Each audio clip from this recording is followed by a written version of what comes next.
À Noël, ma sœur m'a donné un kit ADN. Comme ça tu pourras accepter une bonne fois pour toutes que ce n'est pas ta place. Papa a éclaté de rire. Maman a chuchoté, nous l'avons toujours su. Mon frère a souri avec moquerie. Accepte-le. Tu ne fais pas partie de la famille. Alors j'ai posé une boîte noire sur la table. Quand papa l'a ouverte, ses mains tremblaient. Son monde s'est écroulé et je suis parti. Merci d'être ici avec moi aujourd'hui. J'espère que tu passes une journée merveilleuse, où que tu sois. J'aimerais que tu partages dans les commentaires depuis quelle ville ou pays tu nous regardes et quelle heure il est là-bas. Maintenant, commençons notre histoire ensemble. L'obturateur de ma caméra est le seul son honnête dans cette maison. C'est un clic sec, métallique, un point final dans une phrase de silence oppressant.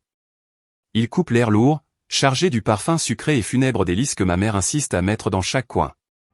Et de la puanteur rance de 50 ans de mensonges bien conservés. Je filme les derniers plans pour l'hommage du 50e anniversaire de mariage de mes parents. Eux croient que je tisse une ode à leur succès, une tapisserie dorée qui célèbre la parfaite et illustre famille de la Vega. La vérité, c'est que je documente une scène de crime, un crime qui n'a pas duré un instant, mais toute ma vie. Je m'appelle Sophia et je suis passée du rôle de victime silencieuse à celui de chroniqueuse de ma propre ruine. Ou peut-être de ma libération imminente et cataclysmique. La maison dans les collines de Chapultepec n'est pas un foyer, c'est un mausolée de bon goût. Une déclaration de pouvoir aussi subtile qu'un coup de poing avec un gant de soie. Le marbre travertin, importé de carrières italiennes exclusives, est froid et hostile sous mes pieds. Même à travers mes chaussures. Les bois sombres des lambris, polis jusqu'à briller comme des miroirs, sentent la cire d'abeille et les secrets enfermés. Et le silence est le gardien le plus fidèle de cette maison. C'est un silence qui pèse, qui juge, qui te rappelle sans cesse ton insignifiance. Ma caméra, mon seul complice, glisse sur les portraits à l'huile qui décorent le grand salon. Ils ressemblent à des ancêtres d'une dynastie royale, pas aux grands-parents commerçants de mon père. Voilà mon père, Don Alejandro de la Vega, le magnate, le titan de la construction. Sa mâchoire carrée semble sculptée dans le granit et son regard ne voit pas des personnes. Mais des actifs, des passifs, des opportunités et des menaces. À ses côtés, ma mère, Donia Isabel, la beauté éternelle, figée dans le temps avec un sourire. Aussi parfaitement construit que les fondations des gratte-ciel de mon père. Mais aussi vide à l'intérieur. Et puis Valeria, ma sœur, l'héritière, la princesse dorée. Dans son portrait peint il y a seulement un an, la lumière l'adore. L'entoure d'un halo de perfection. Dans le mien, une peinture plus petite reléguée à un couloir secondaire près de la zone de service. Je ressemble à une ombre, un ajout, une concession à la biologie. Je la trouve maintenant, Valeria en chair et en os, dans le jardin. Elle agite son impeccable manucure française en donnant des instructions aux organisateurs de la fête. Sa voix est un instrument de pouvoir, mélodique mais tranchant comme l'acier. Chaque suggestion est accueillie par un « oui » licencié. Chaque décision est célébrée comme un acte de génie. Il y a une heure, dans ce même jardin, j'avais suggéré de changer l'éclairage pour qu'il soit plus chaleureux, moins inquisitorial. Ma mère m'a réduite au silence d'un simple regard, un mouvement presque imperceptible de la tête. Mais pour moi aussi clair qu'un cri, ce n'est pas ton rôle. Ne dérange pas. Quelques minutes plus tard, Valeria a fait exactement la même suggestion. Mon père, qui passait par là, l'a appelée « brillante ». Toujours un pas devant, comme son père. C'est la même chorégraphie, la danse macabre dans laquelle je suis la seule spectatrice autorisée à voir. Les fils qui bougent les marionnettes.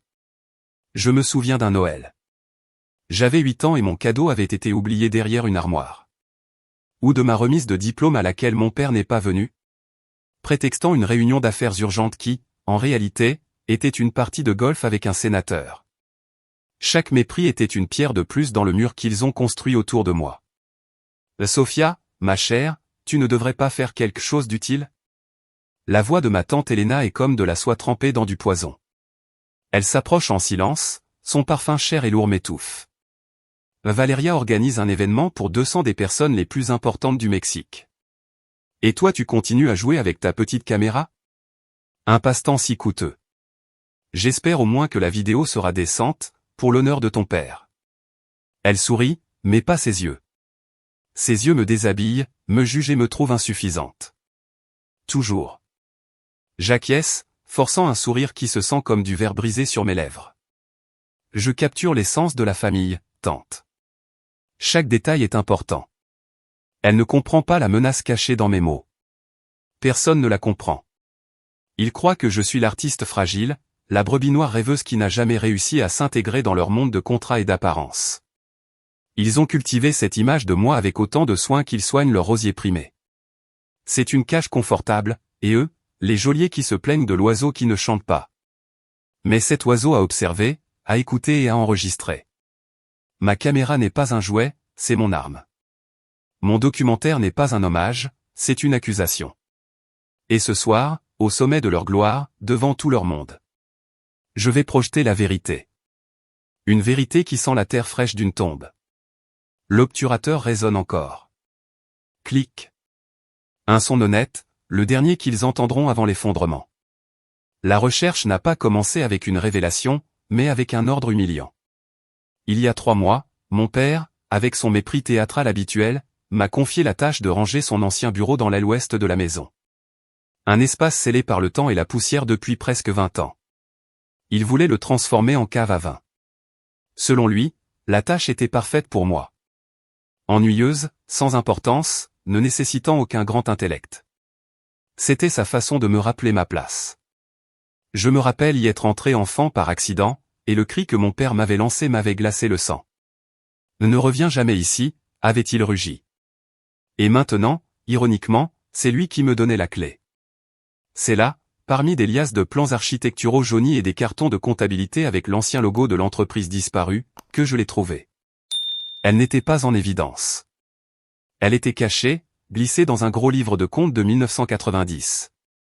Comme si quelqu'un l'Y avait rangé à la hâte, avec peur, espérant que le poids des chiffres l'écraserait jusqu'à l'oubli. C'était une boîte métallique, petite, sans ornement, du type utilisé pour conserver des cigares cubains. Elle n'était pas fermée à clé. L'excès de confiance de mon père avait toujours été sa plus grande faiblesse. En l'ouvrant, une odeur de tabac rance et de papier ancien m'a frappé. À l'intérieur, sous une liasse de reçus de restaurants chers et des cartes de visite de gens déjà oubliés. Il y avait 3 objets, 3 pièces d'un puzzle que je ne savais pas être en train de construire. Le premier était une photographie. C'était ma mère, Isabelle, mais une Isabelle que je n'avais jamais connue. Elle devait avoir environ 25 ans. Ses cheveux étaient plus sauvages. Ses yeux brillaient d'un bonheur vrai, presque fiévreux, qui contrastait violemment avec le masque de sérénité contrôlé qu'elle porte aujourd'hui. Et elle ne regardait pas mon père. Elle était dans les bras d'un autre homme, un homme au sourire facile et au regard intense. Dont la main reposait avec une tendresse claire sur son ventre, un ventre légèrement arrondi par un début de grossesse. Derrière la photo, une écriture élégante et passionnée que je reconnus immédiatement, celle de ma mère. Toujours à toi. Hier. Le deuxième objet était un contrat, un brouillon plein de notes sur les marges. Un accord de dissolution de société entre De la Vega et Moral Construction. Il stipulait qu'Alejandro De la Vega rachèterait la part de son associé, Ricardo Moral, pour une grosse somme. La date du brouillon était cruciale. Le troisième objet la confirmait. C'était un article du journal Excelsior, plié jusqu'à s'abîmer, l'encre presque effacée. Le titre était froid et bureaucratique. Un tragique accident de voiture coûte la vie d'un jeune entrepreneur sur la route de Toluca. L'entrepreneur, c'était Ricardo Moral. L'homme de la photo. L'associé de mon père. Et la date du journal était exactement une semaine avant la date du brouillon du contrat. Mon cœur s'est mis à battre dans ma poitrine, comme un tambour sourd dans le silence poussiéreux du bureau. Mon premier instinct n'a pas été la confrontation. Des années d'abus émotionnels t'apprennent à ne pas montrer tes cartes, à bouger dans l'ombre, à rassembler ton arsenal avant la bataille. Je me suis assise par terre, entouré par les fantômes de cette pièce et, avec des mains tremblantes, j'ai sorti ma caméra. J'ai photographié chaque document avec l'objectif macro, capturant chaque mot, chaque chiffre, chaque fibre de papier. La photo de l'amour interdit, le contrat de la séparation imminente, l'avis de décès de la mort, commode. Ensemble, ils ne racontaient pas une histoire de nostalgie, mais le prologue d'une conspiration. Cette nuit-là, dans la solitude de mon studio, avec les images projetées sur mon mur, j'ai commencé à assembler le puzzle. Ricardo Moral, l'associé fantôme dont le nom avait été effacé systématiquement de l'histoire officielle de l'entreprise. L'homme qui aimait ma mère et qui était clairement le père de l'enfant qu'elle attendait. L'homme qui est mort juste avant de pouvoir réclamer sa moitié de l'empire et sa nouvelle vie. Dans cette famille, les coïncidences n'existaient pas. Il n'y avait que des transactions, des accords et des secrets enterrés si profondément qu'ils pensaient que personne n'aurait le courage de creuser. Mais moi je l'avais, parce que quand on t'a tout pris, la vérité est la seule chose qui te reste. Et la mienne était une arme chargée. L'église de San Agustin, nichée au cœur de Polanco, était plus un club social qu'une maison de Dieu. C'était le confessionnal spirituel de l'élite de Mexico, un endroit où les péchés des riches étaient murmurés contre l'acajou sombre et absous avec une pénitence aussi légère que leur morale. C'était le sanctuaire de ma famille, et le père Louis en était le gardien depuis plus de 30 ans. Je le connaissais depuis que j'étais enfant, avec ses mains toujours froides, son sourire béat qui n'atteignait jamais ses yeux calculateurs. Il était ma première cible. Je savais qu'un homme comme lui, tellement plongé dans l'hypocrisie des puissants, était le maillon le plus faible. Je n'ai pas demandé de rendez-vous. Je me suis simplement présenté après la messe du soir, quand l'église était presque vide, plongée dans la pénombre et l'odeur d'encens et de cire brûlée. L'air était lourd, comme s'il contenait les soupirs non dits de générations de pécheurs privilégiés. Je l'ai trouvé dans la sacristie, une pièce opulente remplie d'ornements dorés et de tissus précieux. Il rangeait un calice en or massif, un cadeau de mon père d'il y a plusieurs années. « Père » ai-je commencé, ma voix résonnant étrangement forte dans le silence. Il s'est retourné, son sourire a pris se dessinant sur son visage. « Sophia, ma fille, quelle agréable surprise. Tu viens te confesser ? Cela fait longtemps. » Pas exactement, père. Je viens pour une confession, mais pas la mienne, la vôtre. Son sourire a vacillé, une micro-expression de panique que mon objectif aurait captée à la perfection. Je ne comprends pas, ma fille. Tu parles en énigmes. Laissons les énigmes, père. Vous et moi savons que la vérité est beaucoup plus simple. J'ai avancé d'un pas, envahissant son espace sacré. L'odeur de naphtaline et de vin de messe s'est intensifiée. Vous savez pour Ricardo Moral et ma mère. Ne tentez pas de le nier. Je l'ai vu pendant des années, père. Je le vois dans vos yeux chaque fois que vous nous donnez la communion, la façon dont votre regard glisse sur ma mère avec un mélange de pitié et de peur. Je le vois dans la manière dont vous remerciez les généreuses donations de mon père avec une révérence qui frôle la soumission. Je vois l'ombre d'un secret que vous avez aidé à garder comme si c'était le Saint-Sacrement. La couleur a quitté son visage. Il s'est appuyé contre le lourd placard de bois, ses jointures blanchissant sur la porte sculptée. Il a tenté de bafouiller quelque chose sur le secret de confession, sur la sainteté de son ministère, mais je ne le lui ai pas permis. Ne me parlez pas de sainteté, l'ai-je interrompu, ma voix un murmure glacé. Parlez-moi de la confession de ma mère, il y a 30 ans. Elle vous a dit qu'elle était enceinte de Ricardo quand il est mort.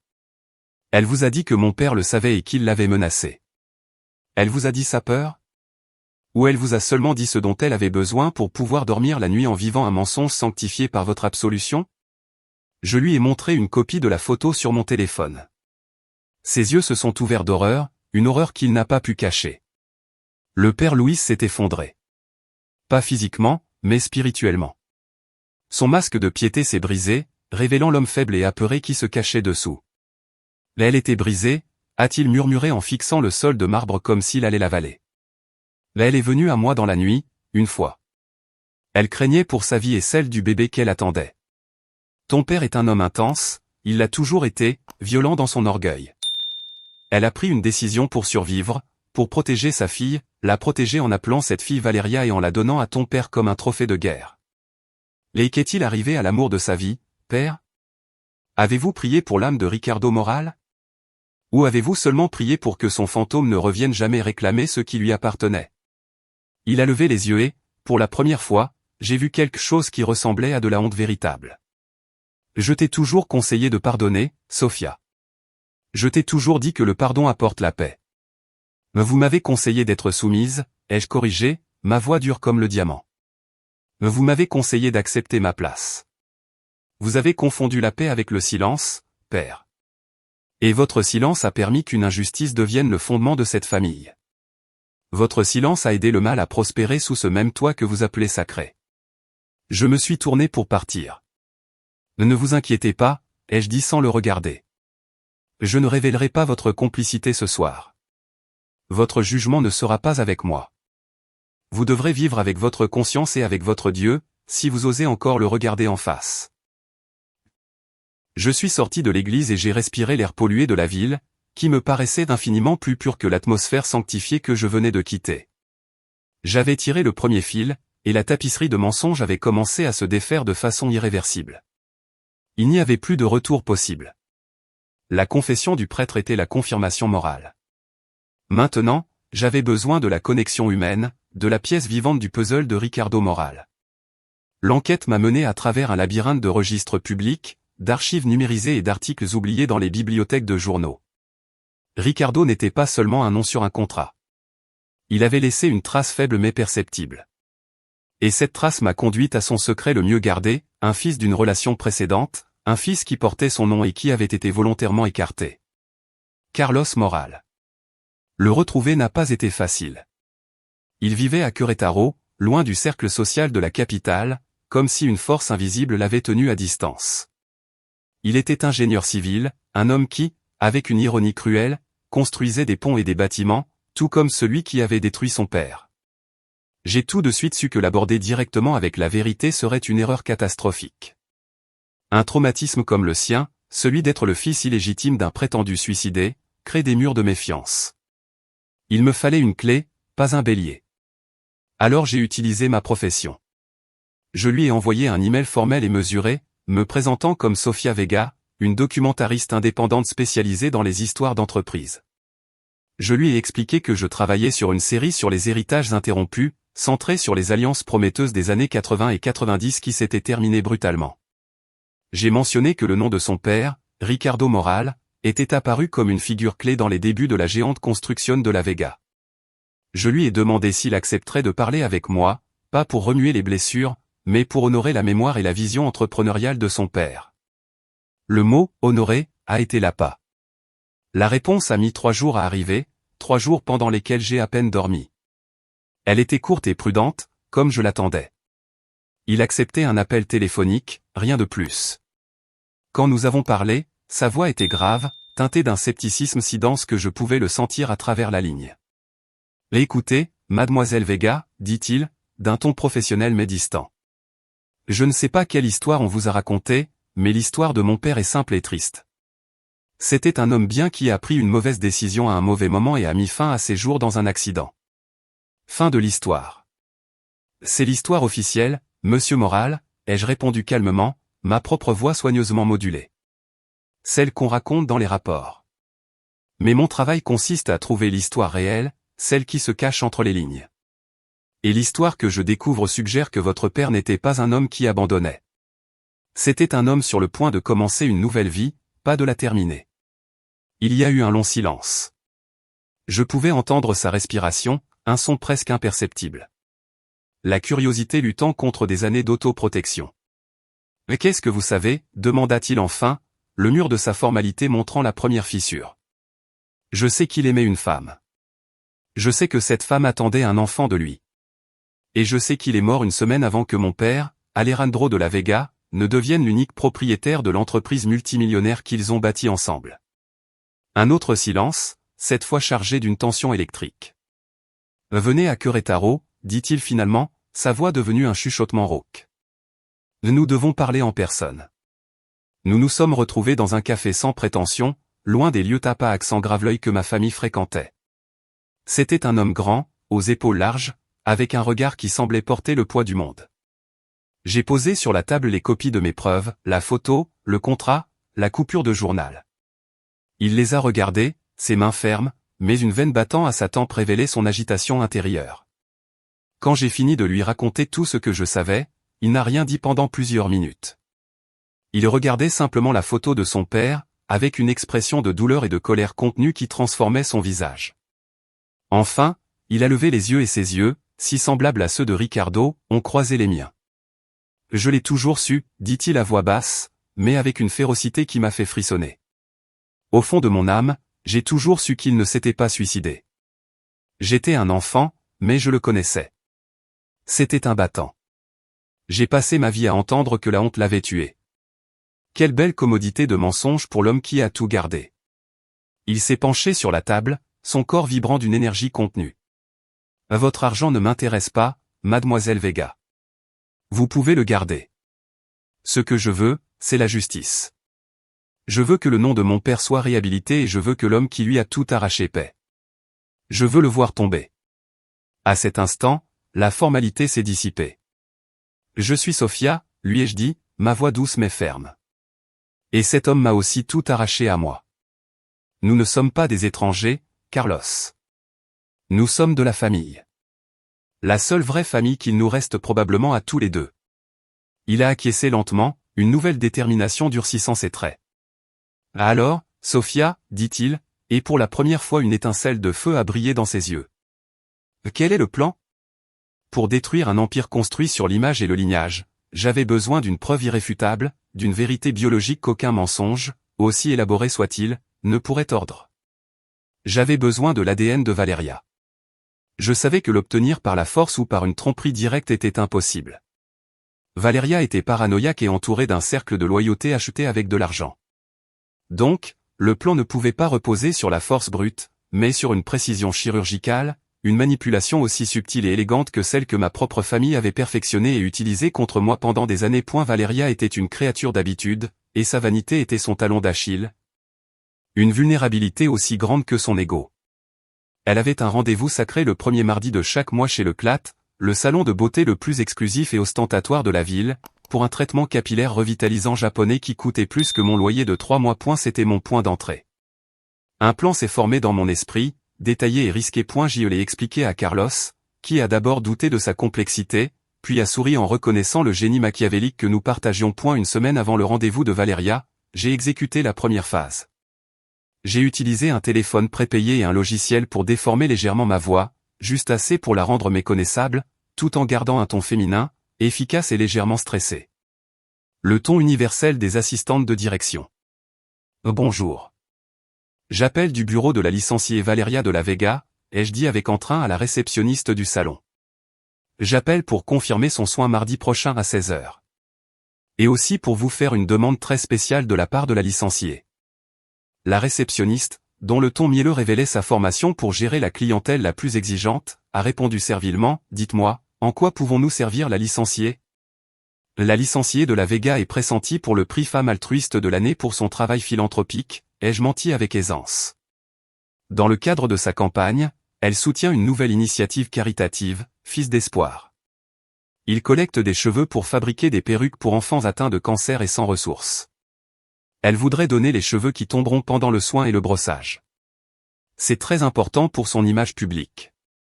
Auriez-vous l'amabilité de les recueillir avec le plus grand soin? De les mettre dans un sac en soie à part et de les remettre à son chauffeur quand il viendra la chercher? Elle veut s'assurer que sa contribution arrive intacte et soit photographiée pour la presse. La mention du prix, de la presse et de la philanthropie a été le coup de maître. Il y a eu une pause. Je pouvais imaginer la réceptionniste prenant des notes fébrilement. Ravie de faire partie de quelque chose d'aussi prestigieux. Bien sûr, quel geste noble de la licenciée. C'est une inspiration. Ne vous inquiétez pas, je m'en occuperai moi-même. C'est un honneur pour nous de participer à quelque chose d'aussi important. Le piège était tendu.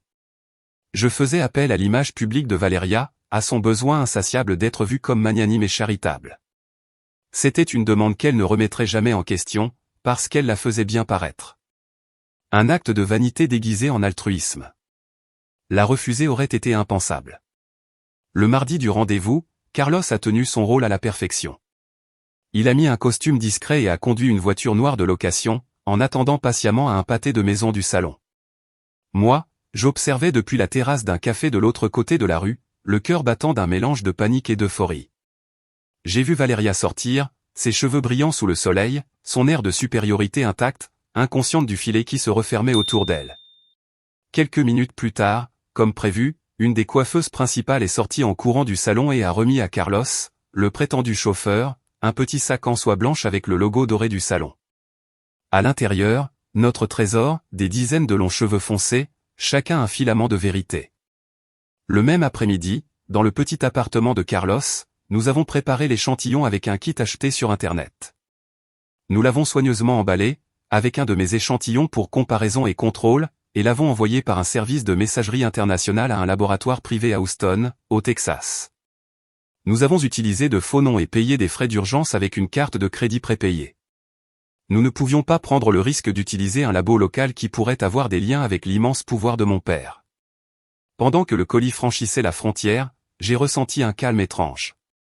Ce n'était pas seulement l'attente des résultats, c'était la satisfaction d'avoir utilisé leurs propres armes contre eux. J'avais utilisé leur obsession de l'image, leur vanité et leur besoin prévisible d'applaudissements pour leur tendre un piège auquel ils ne pourraient pas échapper. Ce n'avait été ni un vol ni un acte de violence. Ça avait été un coup d'échec, froid, calculé et impeccable. Et je savais avec une certitude absolue que c'était échec et mat. Dans la grande pièce de théâtre qu'était la vie de la famille de la Vega, les domestiques étaient le décor. Présents mais invisibles, entendant tout sans rien dire, leurs visages entraînés à ne montrer aucune émotion. Et parmi toutes ces ombres, celle de Carmen, notre gouvernante, était la plus longue, la plus profonde et la plus silencieuse. Elle était dans la maison depuis plus de 40 ans. Elle était arrivée avant moi, avant même que le fantôme de Ricardo Moral ne s'installe dans les couloirs. Ses mains avaient bercé nos berceaux, essuyé nos larmes et servi nos repas dans un silence impénétrable et loyal. Mais sa loyauté, je l'ai toujours soupçonnée, n'était pas envers les personnes, mais envers la maison elle-même, envers l'idée d'un ordre qu'elle se chargeait de maintenir. J'avais toujours remarqué la façon dont elle me regardait. À la différence des autres, dont l'indifférence était un mur poli, le regard de Carmen était un abîme de tristesse et de compassion. Dans ses yeux sombres et ridés, il y avait une sagesse douloureuse que je n'avais jamais comprise. Jusqu'à ce moment, je savais quelle était la pièce qui me manquait, le maillon perdu entre les preuves écrites et la vérité humaine. Elle était la mémoire vivante de la maison, le seul témoin oculaire qui avait vu l'avant et l'après de la tragédie de Ricardo. Mais m'approcher d'elle, c'était comme approcher un oiseau blessé qui avait trop longtemps vécu dans une cage. Un faux mouvement, et son silence deviendrait éternel. J'ai décidé de ne pas utiliser la confrontation, mais l'empathie. Une nuit, 2 semaines avant la fête, je l'ai trouvée seule dans l'immense cuisine en acier inoxydable, en train de polir l'argenterie pour le grand événement. La maison était presque totalement silencieuse. Le reste du personnel s'était déjà retiré. Je me suis approché sans bruit et je me suis assise à la table de cuisine, cette table rustique en bois où elle et les autres mangeaient, un monde totalement différent des salles à manger en acajou où la famille jouait sa farce quotidienne. Je n'ai rien dit pendant un long moment. Je l'ai simplement observé travailler, ses mains noueuses et ridées bougeant avec une efficacité et une grâce que seules des décennies de pratique pouvaient donner. Finalement, j'ai parlé, ma voix à peine un murmure pour ne pas briser la fragile paix. Ça fait mal, n'est-ce pas, Carmen? Elle n'a pas levé les yeux, mais ses mains se sont arrêtées une fraction de seconde sur une louche en argent. Quoi donc, petite Sophia? Vivre ici, ai-je répondu doucement. Respirer cet air chaque jour. Savoir la vérité et devoir faire semblant de ne rien savoir. Ça doit être comme porter du poison dans le sang. Une larme solitaire, lourde et lente, a roulé sur sa joue ridée et est tombée sur le blason des de la Vega gravé sur la fourchette qu'elle tenait. Elle a continué de polir, comme si le mouvement mécanique pouvait effacer la tache de la mémoire. Vous étiez là quand il est mort, ai-je continué, ma voix comme une caresse. Vous étiez là la veille. Vous avez vu mon père et Ricardo Moral se disputer. C'était dans le bureau de l'aile ouest, n'est-ce pas? Ses épaules se sont affaissées comme si un poids invisible porté depuis 30 ans l'avait enfin écrasé. Elle a posé la fourchette et le chiffon sur la table. Le seul bruit était le bourdonnement des réfrigérateurs industriels. Ton père, dont Alejandro, a toujours eu une terrible colère, a-t-elle murmuré, sa voix rauque d'avoir si peu parlé autrement qu'en service. Monsieur Ricardo est venu cette nuit-là. Il était heureux. Je me souviens, il était heureux. Il a dit qu'il allait enfin être libre, qu'il allait recommencer avec Isabelle et avec l'enfant. Don Alejandro s'est moqué de lui. Un rire qui n'avait rien de joyeux, un rire qui glaçait le sang. Il lui a dit qu'Isabelle ne quitterait jamais cette maison, qu'elle lui appartenait, tout comme l'entreprise et tout ce qu'il touchait. Ils se sont disputés. Il y a eu des cris, un bruit sourd comme un corps frappant le bois. Puis, le silence. Carmen s'est levée lentement, ses articulations craquant. Elle m'a fait signe de la tête pour que je la suive. Nous sommes allés dans sa petite chambre impeccable dans la zone de service. D'un vieux coffre en bois qui sentait le camphre, elle a sorti une petite boîte de mouchoirs décolorés par le temps. Elle me l'a tendue. Ses mains tremblaient violemment. Je l'ai ouverte avec précaution. À l'intérieur, enveloppé dans un morceau de soie jaunie, il y avait un bouton de manchette en or. Il était cabossé, déformé par un choc brutal. Il portait les initiales, RM, et, incrusté dans une fente sur le bord, il y avait une tache sombre, presque noire, de la couleur de la rouille, de la couleur du sang séché. Je l'ai trouvé le lendemain matin, quand on m'a envoyé nettoyer le tapis du bureau, dit Carmen, sa voix brisée par des sanglots retenus. Il était à côté du pied de la table. Don Alejandro a dit que Monsieur Ricardo était parti furieux, qu'il avait trébuché. Mais je savais que quelque chose de très grave s'était passé. J'ai eu si peur, petite, pour moi, pour tout le monde. Je l'ai gardé. Je ne pouvais pas le jeter. C'était la seule chose qui restait de lui, la preuve qu'il n'était pas parti en paix. J'ai tenu le bouton de manchette dans la paume de ma main. Il était lourd, lourd du poids d'un meurtre, d'une vie volée, de 30 ans de silence coupable. J'ai regardé Carmen et dans ses yeux j'ai vu ma propre douleur reflétée. Elle n'était pas seulement une alliée, elle était une victime comme moi. Et son témoignage silencieux, matérialisé dans ce petit objet d'or et de sang, serait le clou final dans le cercueil des de la Vega. Les jours précédant la fête d'anniversaire sont devenus une cocotte minute. L'atmosphère dans la maison était irrespirable, un mélange d'excitation fébrile de ma mère et des organisateurs, qui couraient partout avec des plans et des échantillons de fleurs, et une tension électrique qui semblait émaner de moi. Je me déplaçais dans la maison comme un fantôme avec une mission, mon calme extérieur une simple façade pour la tempête qui grondait en moi. Et ma tante Elena, avec son instinct de prédatrice pour la faiblesse et l'intrigue, l'avait remarqué.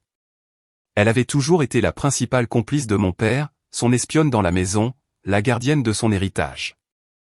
Son ressentiment envers moi était ancien et profond. J'étais la fille biologique de son frère, un rappel de la lignée qu'elle, une femme sans enfant, ne pouvait pas prolonger. Mais en même temps, elle me méprisait de ne pas être comme eux, de par ma nature artistique, qu'elle voyait comme une faiblesse, une insulte au pragmatisme brutal et matérialiste des de la Vega.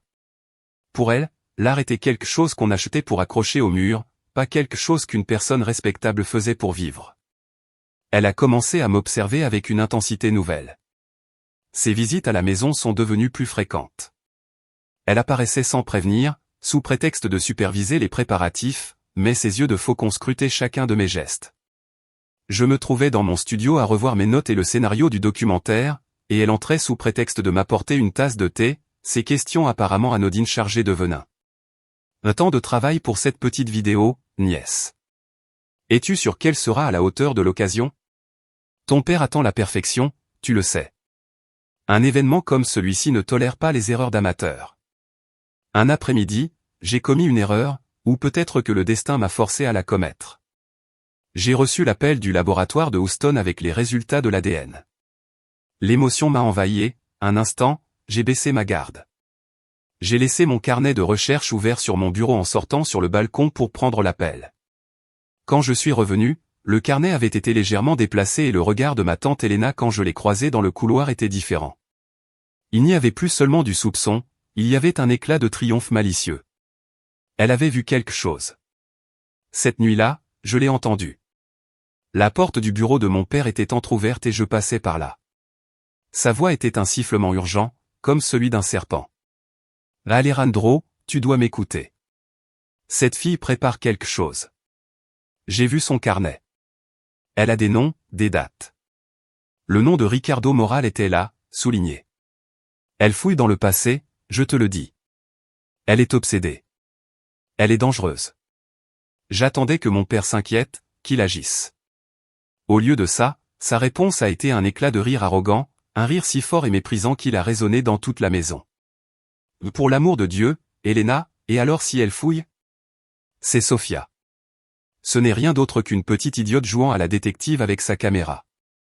Que pourrait-elle bien trouver que je n'ai pas enterré il y a 30 ans? Des fantômes? Qu'elle joue donc? Ça occupera son esprit et la gardera hors de mon chemin. Il y a eu une pause. Puis la voix de mon père est devenue froide comme l'acier, et chaque mot a été un coup de fouet pour moi qui écoutais dans l'ombre. En plus, c'est bien qu'elle s'obsède sur le passé. Ça lui rappellera que son seul avenir est celui que je lui permettrai d'avoir. À la fête, tout le monde, y compris elle, verra ce qu'elle est vraiment, un accessoire sans importance, une erreur de calcul dans mon bilan. Après l'humiliation que je lui ai préparée, elle n'aura plus jamais de délire de grandeur. Je me suis éloigné de la porte, le sang glacé dans mes veines, mais la peur s'était transformée en une rage froide et cristalline. Son arrogance, son mépris absolu, étaient ma meilleure arme. Il me sous-estimait. Il me voyait comme une fille brisée qu'ils pouvaient écraser sous leurs talons en cuir italien. Il ne savait pas que la fille brisée avait patiemment ramassé ces morceaux et les avait aiguisés pour en faire des lames. La confiance aveugle de mon père serait sa perte. Il avait laissé la porte de sa forteresse grande ouverte, convaincu que j'étais trop faible pour entrer. Il ne se rendait pas compte que je ne venais pas frapper à la porte. Je venais démolir les murs, et sa propre arrogance m'avait livré la dynamite. La nuit du 50e anniversaire arriva comme une sentence habillée de gala. Le jardin de la maison, normalement un lieu de beauté sereine, avait été transformé par un célèbre décorateur d'événements en un paradis artificiel et ostentatoire. Des cascades de lumière blanche tombaient des arbres centenaires comme des larmes de diamants. Des tables couvertes de linge de lin égyptien, d'un blanc si éclatant qu'il faisait mal aux yeux, brillaient sous la lune, décorées de compositions florales extravagantes et de couverts en argent. Un orchestre de chambre jouait des valses de Strauss qui se mélangeaient au murmure de 200 des âmes les plus riches, puissantes et hypocrites du Mexique. C'était un monument à l'opulence, une célébration du succès de la famille de la Vega. C'était, en définitive, la scène parfaite pour une exécution publique. J'avais choisi ma tenue avec le soin d'un général choisissant son armure. Une simple robe noire à la coupe impeccable, mais sans aucun ornement. Un contraste délibéré avec les diamants, les émeraudes et les soies criardes qui m'entouraient. Je voulais être une ombre, un vide au milieu de leur excès. Je me déplaçais parmi les invités, un sourire figé sur mon visage, ma caméra n'étant plus dans mes mains, mais mon téléphone dans ma poche, relié au système de projection. Je recevais les regards de pitié, les commentaires condescendants déguisés en compliments. La pauvre Sofia, toujours si artistique, si bohème. Valeria, elle, est vraiment la fierté de la famille, n'est-ce pas? Elle a l'étoffe de son père. J'acquiesçais et souriais. Chaque mot d'eux était un grain de poudre de plus dans le baril qui allait exploser. L'hypocrisie était si dense qu'on pouvait presque la couper avec un couteau en argent. Mon père, Don Alejandro, était le soleil incandescent autour duquel tournaient toutes les planètes. Son rire était un tonnerre, ses tapes dans le dos des décrets royaux. Ma mère, à ses côtés, était la lune, reflétant sa lumière avec une grâce répétée, son visage, un masque de bonheur conjugal si parfait qu'il semblait crier la vérité qu'il cachait. Valeria était l'étoile la plus brillante, la princesse héritière, recevant des félicitations pour sa dernière affaire gagnée, pour son élégance, pour sa simple et foutue existence. Dans ma poche, mon téléphone vibra. C'était un message de Miguel.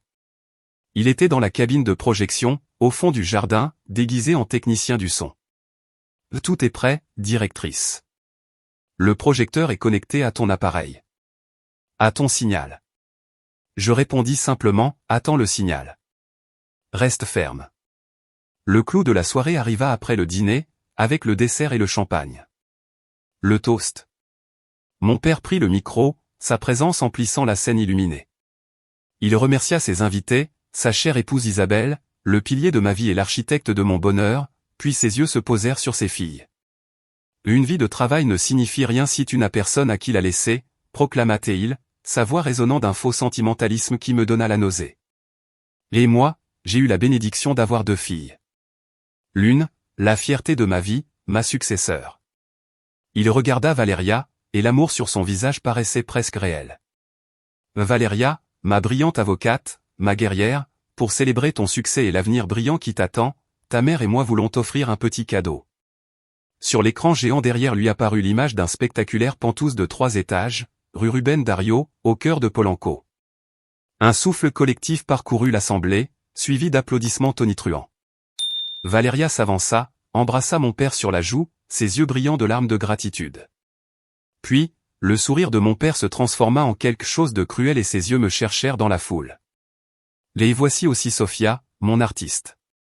Le mot dégoulinait de sarcasme. Sophie, ma chérie, monte, s'il te plaît, m'appela-t-il sur scène. Les applaudissements s'éteignirent, remplacés par un silence morbide et plein d'attente. Je marchais vers la lumière, sentant le poids de 200 paires d'yeux rivés sur moi. Mon père me tendit une petite boîte en velours bleu, du genre utilisé par les bijouteries bon marché. Je l'ouvris. À l'intérieur, sur un lit de satin synthétique, reposait un stylo en plastique avec le logo doré et prétentieux de « Construction de la Vega ». « Pour que tu commences enfin à apporter quelque chose à cette famille », dit mon père dans le micro, sa voix dégoulinant du mépris qu'il contenait depuis longtemps. « Même si ce n'est que pour signer les reçus de tes dépenses. » Le rire commença comme un murmure, mené par ma tante Helena, puis se propagea dans la foule comme une maladie, une vague d'humiliation froide, publique et brutale. Je restais là, sous les projecteurs, tenant ce stylo insignifiant. Je regardais mon père, et il me rendit mon regard avec un triomphe absolu dans les yeux. Je regardais ma mère, et elle baissa les yeux, étudiant ses mains couvertes de bijoux. Je regardais Valéria, et elle souriait, un sourire de supériorité satisfaite. Ce fut leur erreur finale.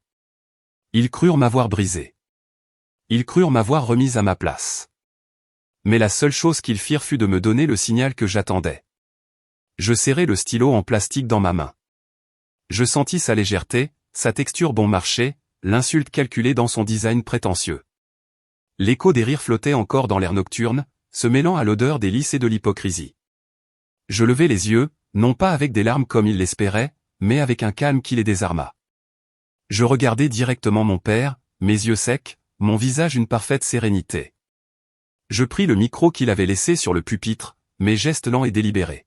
« Merci, papa, dis-je. » Et ma voix, amplifiée par les puissants haut-parleurs, résonna claire, ferme et dangereusement tranquille. Le silence tomba sur le jardin comme une guillotine. Ta générosité me touche profondément. Ce cadeau est un symbole parfait de ce que j'ai toujours représenté pour toi, un objet de peu de valeur, conçu pour sauver les apparences. Je fis une pause, laissant les mots s'installer, laissant l'inconfort grandir. Et en remerciement pour ton rappel constant de ma place dans cette famille, moi aussi j'ai préparé un cadeau. J'y ai travaillé pendant des mois. J'ai enfin terminé la vidéo commémorative. Je me tournai vers l'écran géant qui montrait encore l'image du luxueux pantouse de Valéria. Je sortis mon téléphone et, d'une simple pression sur l'écran, l'image changea.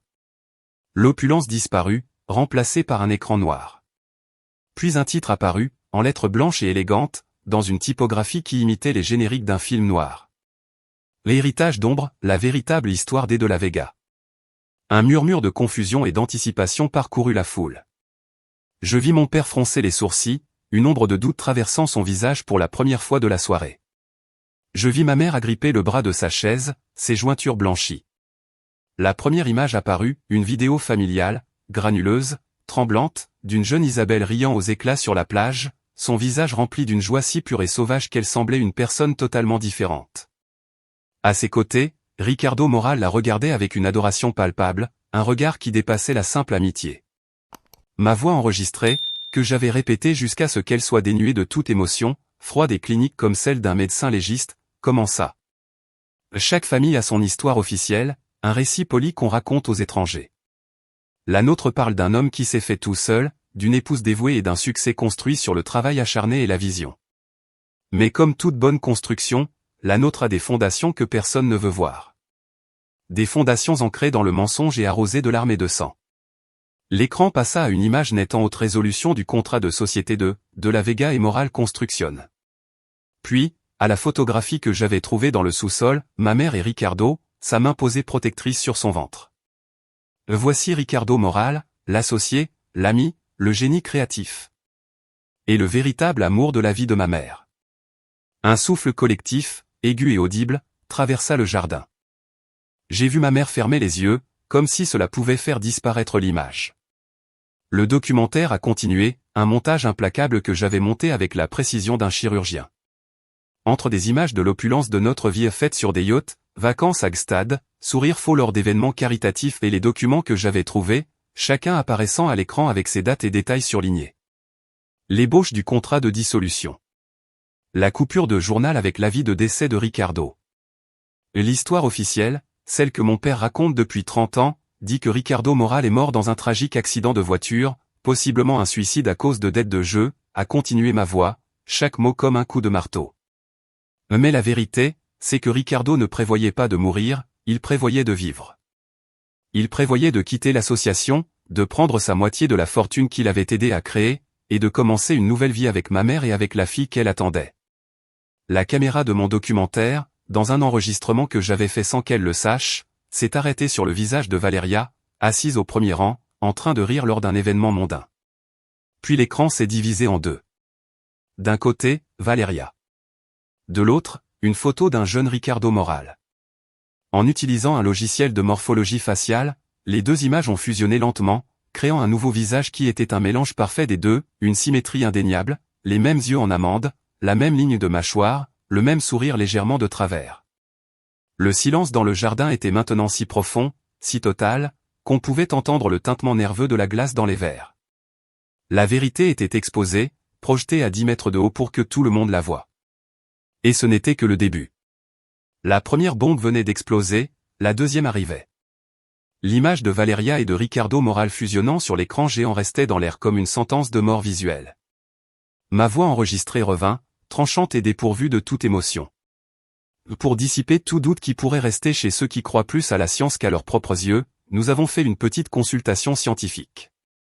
Les résultats du laboratoire de génétique de Houston apparurent à l'écran. Les noms étaient des alias échantillon 1 et échantillon 2 mais les données biologiques étaient irréfutables. Les séquences d'ADN s'alignèrent, dessous, en grandes lettres rouges.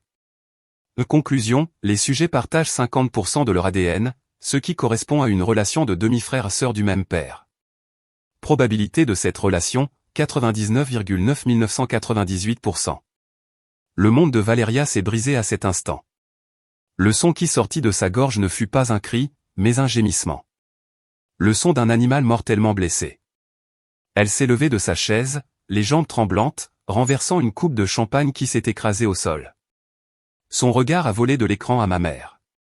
Un regard de trahison si profond, si pur, que c'en était presque douloureux à voir. Maman, a-t-elle chuchoté, et le mot s'est brisé dans l'air. Une question qui contenait 30 ans de mensonges. Son fiancé, Javier dont la famille était célèbre pour son obsession du lignage et du « sang bleu », s'est physiquement éloigné d'elle, un pas, 2 pas en arrière, le visage figé en masque d'horreur et de dégoût. L'alliance de pouvoir la plus convoitée de la ville venait de se dissoudre devant 200 personnes. Mais avant que le chaos n'éclate complètement, mon documentaire a pris un autre tournant sinistre. Bien sûr, l'amour non partagé et un enfant illégitime ne suffisent pas pour construire un empire de cette magnitude, ai-je narré, ma voix devenant encore plus froide. Il faut autre chose. Il faut une cruauté sans limite et l'absence totale de conscience. L'écran montra les registres financiers en détail. L'absorption des parts de morale pour une fraction de leur valeur réelle, une transaction signée par mon père une semaine après la mort de Ricardo, un acte de prédation d'entreprise digne d'un manuel. Puis le rapport de police de l'accident que j'avais obtenu grâce à Miguel. Je l'ai projeté page par page en surlignant les incohérences d'un cercle rouge. Le témoignage de l'unique témoin, un chauffeur de camion qui, par coïncidence, a déménagé à l'étranger une semaine plus tard. L'absence de traces de freinage. Le rapport du médecin légiste mentionnant un coup à la tête incompatible avec l'impact du véhicule. Éteignez ça, a rugi mon père, le visage congestionné d'un violet sombre. Il s'est rué vers la cabine technique, son corps massif animé d'une fureur que je n'avais pas vue depuis des années. C'est une menteuse. Elle est folle. Sortez cette vipère de chez moi. Ces gardes du corps personnel, 2 hommes corpulents toujours à ses côtés, ont hésité. Ils ont regardé leur patron, puis l'écran, puis la foule paralysée. Pour la première fois, l'autorité de Don Alejandro de la Vega s'était fissurée. Personne n'a bougé. Tous les yeux étaient fixés sur moi. À folle, ai-je demandé dans le micro, ma voix dégoulinant d'un sarcasme glacé qui coupait l'air. Ou bien suis-je simplement la seule à avoir osé regarder dans l'armoire où tu caches tes squelettes, papa? L'armoire qui sent la mort. Alors j'ai donné le signal final, un geste presque imperceptible de la tête vers le côté de la scène. Depuis l'obscurité, une silhouette frêle et courbée a commencé à marcher vers moi. C'était Carmen, notre gouvernante, vêtue de son uniforme gris impeccable, le visage mêlant peur et une détermination qu'il lui avait fallu 30 ans pour rassembler. Dans ses mains tremblantes, elle tenait la petite boîte de mouchoirs. Le murmure de la foule s'intensifia. Qui était cette femme? Quel rôle jouait-elle dans cette tragédie grecque? Carmen est arrivée à mon côté et, sans dire un mot, avec une dignité qu'aucun des de la Vega ne possédait, elle m'a remis la boîte. Je me suis avancé vers le projecteur de documents que j'avais fait installer sur une petite table à côté du pupitre, celui qu'ils utilisaient pour les présentations d'affaires. J'ai ouvert la boîte et, avec la délicatesse d'un médecin légiste, j'ai placé l'objet à l'intérieur. Sur l'écran géant, l'image des résultats ADN a été remplacée par un gros plan extrême du bouton de manchette en or déformé. Les initiales, RM, étaient sans équivoque. La caméra haute définition a capturé chaque bosse, chaque rayure, et la tache de sang séché, agrandie à 10 mètres, semblait hurler. Ce bouton de manchette, ai-je dit, ma voix résonnant dans le silence sépulcral tombé sur le jardin, appartenait à Ricardo Moral. Carmen l'a trouvé sur le tapis de ton bureau, papa, le matin après la disparition de Ricardo. On dirait que, lors de la dispute de cette nuit-là, tu as laissé tomber autre chose que ton masque. Mon père s'est figé net. Sa fureur s'est évanouie, remplacée par une terreur pure et absolue. Son regard s'est planté sur l'image du bouton de manchette. La couleur a quitté son visage. L'air a semblé s'échapper de ses poumons comme d'un ballon crevé. Il a regardé autour de lui, non pas vers moi, mais vers les visages de ses 200 invités. Et dans leurs yeux, il n'a vu ni admiration, ni envie, ni même curiosité. Il a vu ce qu'il craignait le plus, ce qu'il avait passé 50 ans à essayer d'éviter, le jugement, le mépris, la vérité nue. Il a ouvert la bouche pour crier, pour nier, pour menacer, mais il n'en est sorti qu'un son guttural, un râle. Il a porté une main à sa poitrine, les yeux exorbités de panique et de douleur. Et alors, devant tout son monde, le grand Don Alejandro de la Vega, le titan, le patriarche, l'assassin s'est effondré au sol comme un bâtiment démoli de l'intérieur. L'effondrement de mon père a été le signal qui a brisé l'envoûtement. Le silence a volé en éclats, remplacé par un pandémonium de cris étouffés, de chaises raclant et de gens courant dans tous les sens. Certains, les plus serviles, se sont précipités vers le corps inerte de mon père, non par réelle inquiétude, mais par l'instinct de rester près du pouvoir, même quand il gît mourant. D'autres se sont éloignés rapidement, comme si le malheur était contagieux, chuchotant à leur téléphone, impatients d'être les premiers à répandre le scandale du siècle. L'orchestre avait arrêté de jouer. La fête était morte, et son cadavre commençait à puer. Au milieu du chaos, je suis resté immobile sur la scène, une île de calme dans une mer de panique. Mes yeux n'étaient pas sur l'homme étendu au sol, entouré d'un essaim de flatteurs, désormais transformé en spectateur d'une tragédie grotesque. Mes yeux étaient fixés sur ma mère. Isabelle était paralysée sur sa chaise d'honneur au premier rang, le visage aussi blanc que la nappe de l'intaché de vin. Son regard était perdu.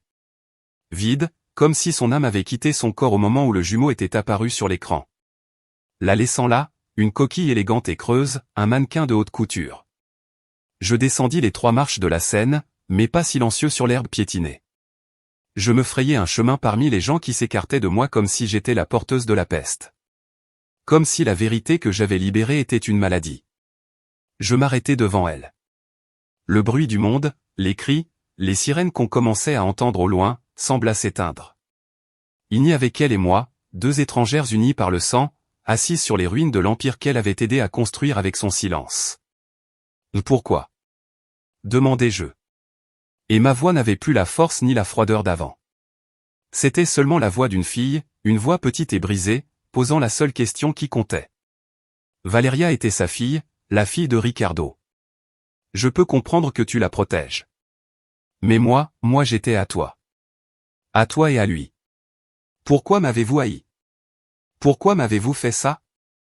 Pourquoi m'as-tu transformé en bouc émissaire de tes propres péchés ? Elle leva les yeux lentement, comme si l'effort était immense. Ses yeux vides se fixèrent sur moi et j'y vis quelque chose de plus terrifiant que la haine. Je vis un abîme de mépris de soi et une rancune si profonde et ancienne qu'elle me glaça le sang. Sa lèvre inférieure trembla. Un rire sec, brisé, un son horrible sortit de sa gorge. Pourquoi ? Répéta-t-elle. Et sa voix était un croassement dur et reconnaissable. Tu veux vraiment savoir pourquoi, Sophia ? Tu crois que tu as le droit de le savoir ? Elle se pencha en avant. Son souffle sentait le champagne cher et l'amertume rance. Ses yeux se plantèrent dans les miens et les mots qui sortirent de sa bouche furent les plus cruels, les plus dévastateurs de tous. Parce qu'ils étaient la vérité finale, la racine de tout le poison qu'on m'avait fait avaler pendant 30 ans. Parce qu'à chaque fois que ton père te regardait. Siffla-t-elle, sa voix tremblante d'une fureur qui pourrissait en lui depuis des décennies. Il se voyait lui-même. Il voyait son échec comme homme. Il voyait que moi, sa femme, sa possession, j'avais été capable d'aimer un autre homme avec une passion qu'il n'aurait jamais pu inspirer. Il te haïssait parce que tu étais la preuve vivante et respirante qu'il n'était pas suffisant. Protéger Valeria, la transformer en déesse, c'était sa façon d'effacer Ricardo. De me punir chaque jour de ma vie pour ma trahison. Elle fit une pause, ses yeux se remplissant de larmes de rage, pas de tristesse. Et moi je te haïssais pour une raison bien plus simple, bien plus égoïste. Sophia se pencha encore plus près, son visage tordu en un masque de douleur et de laideur. Et alors elle me donna le coup de grâce. L'aveu qui me marquerait pour toujours, le dernier coup de couteau. Parce que tu es une erreur que j'aurais dû avorter. Cria-t-elle, le mot avorté déchirant l'air, réduisant au silence le chaos autour de nous un instant. Tu es l'encre qui m'a attaché à ce monstre. Tu es la raison pour laquelle je n'ai pas pu fuir avec l'homme que j'aimais. Chaque jour de ta vie, chaque fois que je te voyais. Tu étais un rappel constant du bonheur que j'ai perdu, du paradis qu'on m'a arraché. Tu as été ma chaîne.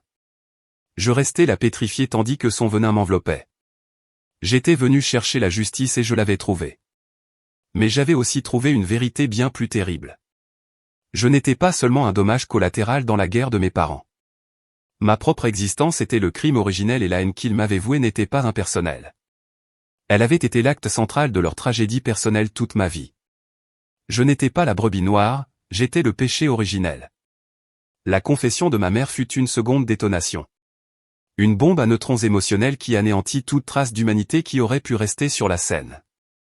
Ceux qui étaient assez proches pour l'entendre reculèrent, leur visage un mélange de choc et de fascination morbide. L'ambulance arriva enfin, sa sirène comme une plainte funèbre pour la dynastie de la Vega. Ses lumières rouges et blanches éclairant la scène de la catastrophe d'un rythme macabre et intermittent. Tandis que les ambulanciers travaillaient sur le corps inerte de mon père, l'entourant d'appareils et de jargon médical, le jugement des murmures commença pour de bon. La haute société mexicaine, si experte pour garder les apparences, montra qu'elle était tout aussi habile dans l'art de la charogne sociale. Javier, le fiancé de Valeria, fut le premier à prononcer la sentence. Avec une froideur glaçante, il s'approcha de Valeria qui sanglotait, agenouillée sur l'herbe tachée de champagne, sa robe de créateur ruinée. Il ne la toucha pas, ne lui tendit pas la main.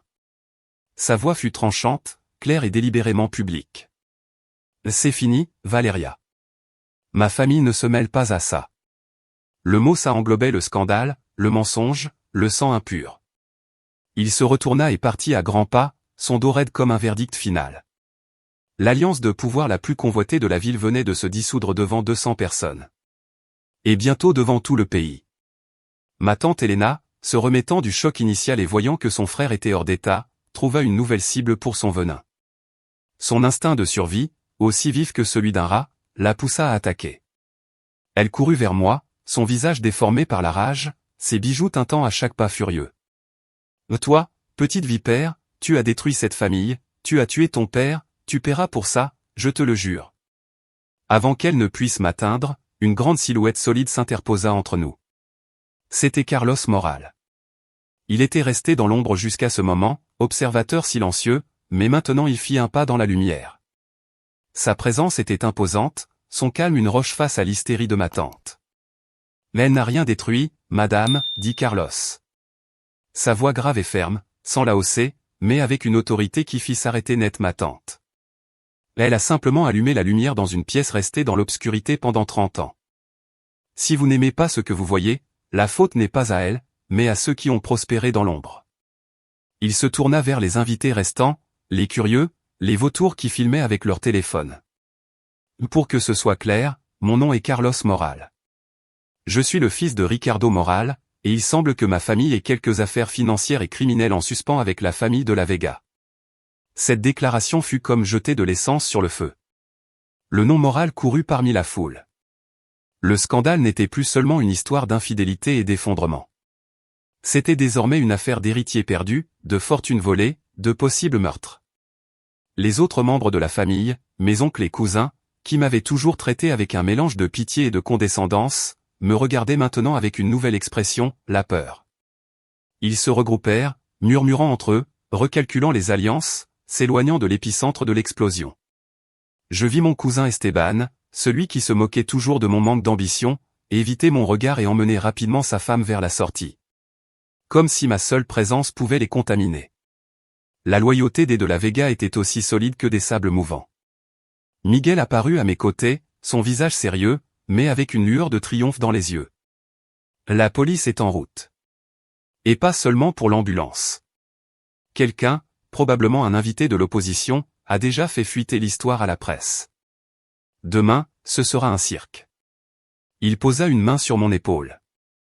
Il est temps de partir, Sofia. Tu as fait ce que tu devais faire. La bombe a déjà explosé. Il ne reste plus qu'à voir comment les débris retombent. Et oui. Mon travail ici était terminé. Je jetai un dernier regard sur le tableau. Mon père montait sur une civière, un tyran réduit à un paquet de chair sans défense. Ma mère assise comme une statue de sel, perdue dans son propre enfer personnel. Valeria pleurant seule sur le sol, dépouillée de son nom, de son futur, de son identité.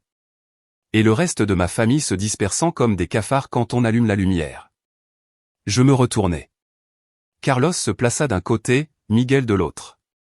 Et ensemble, nous trois, la nouvelle famille forgée dans la vérité et la trahison. Nous nous éloignâmes des lumières clignotantes de l'ambulance, loin des ruines de la fête. Et sortîmes par les grandes portes de fer du manoir. Je ne regardais pas en arrière. Il n'y avait rien là qui valait la peine d'être vu. 6 mois passèrent.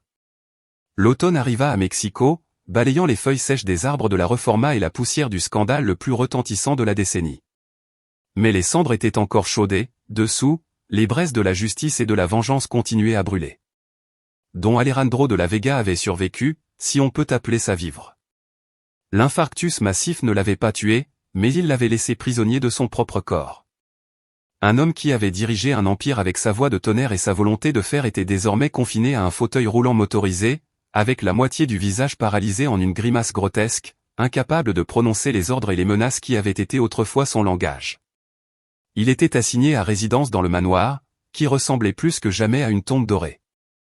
Il faisait face à des accusations de fraude massive, et le parquet, poussé par l'opinion publique et par les preuves irréfutables que nous avions fournies, avait rouvert l'enquête pour homicide involontaire dans la mort de Ricardo Moral. Le jumeau d'or, cette petite pièce de métal tachée de sang séché, était maintenant la preuve clé dans une affaire que les médias avaient surnommée le mariage doré sanglant. Ma mère, Isabelle, s'était transformée en recluse volontaire dans son propre manoir. Elle refusa de témoigner devant les procureurs, invoquant son droit de ne pas déposer contre son mari. Elle refusa de voir qui que ce soit, pas même sa sœur Elena qu'elle détestait. Elle vivait comme un fantôme parmi les meubles chers et les souvenirs empoisonnés. Elle était soignée par une équipe d'infirmières qui changeait constamment, car aucune ne supportait longtemps l'atmosphère oppressante de la maison. Valeria s'était évanouie. J'appris par Miguel, qui avait ses sources, qu'elle s'était installée dans une petite ville en Suisse, sous un autre nom, essayant d'échapper à un patronyme devenu synonyme de honte et de crime. Elle m'avait contacté une seule fois, par un email anonyme, 1 mois après la fête. Ce n'était pas pour se réconcilier ni pour demander pardon. C'était un court message de 3 lignes, rempli d'une haine glaciale, me reprochant de lui avoir arraché la vie parfaite qu'elle croyait mériter. « J'espère que tu pourriras en enfer », concluait-il. Je n'ai pas répondu. Il n'y avait rien à dire. Son paradis était construit sur mon enfer. Il était temps que les rôles s'inversent. Moi, de mon côté, j'avais trouvé une nouvelle vie, ou au moins l'ébauche d'une. Je vivais dans un appartement modeste mais lumineux de la Colonia Roma, un lieu rempli de livres, de lumière et de silence. Un silence paisible, non oppressif. Mon documentaire Héritage d'ombre ne fut jamais projeté publiquement, mais les preuves qu'il contenait étaient devenues la base de la plainte civile multimillionnaire que Carlos avait déposée et qu'il gagnait sans opposition. Carlos, Miguel et moi étions devenus une étrange mais solide unité. Nous nous réunissions plusieurs fois par semaine, non plus pour planifier une vengeance, mais pour construire un futur. Carlos, fidèle à sa parole, utilisa la première partie des fonds récupérés sur les comptes gelés de mon père pour créer la Fondation Ricardo Moral, une organisation dédiée à offrir une aide juridique gratuite aux personnes et familles luttant contre de grandes entreprises corrompues. Il avait lavé le nom de son père et, dans ce processus, il avait trouvé un but que l'argent seul n'aurait jamais pu lui donner. Un après-midi, nous étions tous les 3 dans un café de la rue Alvaro Obregón, en train de revoir des documents légaux de la Fondation. Le soleil de l'après-midi entrait par la fenêtre, et pendant un instant, je ressentis quelque chose qui ressemblait à la paix. Nous avions gagné. La justice, lente, maladroite et souvent frustrante, était en marche. Puis, mon téléphone sonna. Un numéro inconnu. J'hésitais, mon cœur faisant un petit bond d'anxiété, un réflexe conditionné, mais je répondis. Allô? Il y eut un silence, seulement le bruit d'une respiration sifflante et agitée. Puis une voix que je reconnus aussitôt, une voix qui dégoulinait d'une haine froide et concentrée que le temps n'avait pas diluée. C'était ma tante Helena. Profite tant que ça dure, petite garce, siffla-t-elle. Profite de ta victoire à la Pirue. Tu as détruit mon frère, tu as détruit ma famille, ma position, mon nom. Mais les de la Vega ne tombent pas si facilement. Le sang reste le sang. Ce n'est pas fini. Je te le jure sur ma vie, ce n'est pas fini. Tu paieras pour ce que tu as fait. D'une manière ou d'une autre, tu paieras. Elle raccrocha. Je restais à regarder le téléphone, le bip de la ligne morte dans mon oreille. Miguel et Carlos me fixaient, leur visage plein d'inquiétude. C'était qui? Demanda Miguel, posant instinctivement sa main sur la mienne, au-dessus de la table. Je levai les yeux vers eux, ma vraie famille. Et pour la première fois depuis longtemps, un petit sourire se dessina sur mes lèvres. Ce n'était pas un sourire de bonheur, mais un sourire d'acier. Seulement un écho du passé, répondis-je d'une voix ferme. Un rappel. Un rappel que j'avais gagné une bataille, mais que la guerre contre les ombres, contre l'héritage de mensonges qui coule dans les veines de gens comme ma tante, ne finissait jamais vraiment. Mais je n'avais plus peur. La petite fille qui se cachait dans les couloirs, qui acceptait les insultes comme si c'était sa nourriture, était morte cette nuit-là à la fête. Et à sa place était née une femme qui avait regardé l'abîme droit dans les yeux. Et l'abîme lui avait rendu son regard. Que la vengeance vienne.